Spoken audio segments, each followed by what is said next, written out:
শুরু হলো সকাল থেকে বৃষ্টি। সব জামা কাপড় সমস্ত কিছু এলোমেলো করা। জানো তো এই বৃষ্টির মধ্যে যে আমার বাড়িতে কাজ করতে এসছে সে ভিজে ভিজে কাজ করছে। চলো দেখে আসি। তুমি ভিজছো কেন? বাথরুমে যেতে পারতে তো। হ্যাঁ, যাও তো, ভিজে যাবে তুমি। কত জোর বৃষ্টি পড়ছে। ছাতা এনে দেবো? ছাতা ছাতা এনে দেবো? তো ওখানে সেই ভেতরে বসেও করতে পারতো, এই ভেতরটায় জল পড়তে পড়তে কোনো অসুবিধা নেই।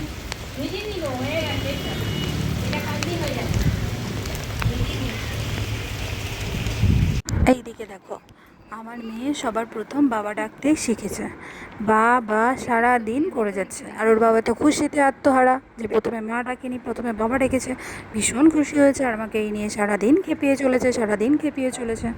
তোমরা জানাবে তো, তোমাদের বাচ্চারা, যার যার বাচ্চা আছে, তোমাদের বাচ্চারা প্রথমে কী ডাকতে শিখেছে। যাই, এবার নিজের কাজগুলো সেরে নিই, ওদের পেছনে বসে থাকলে হবে না। ও খেলা করুক ওর বাবার সাথে, আমি আমার কাজগুলো সেরে নিই। টাটা, দেখা হচ্ছে পরের ভিডিওতে। সবাই ভালো থেকো, সুস্থ থেকো।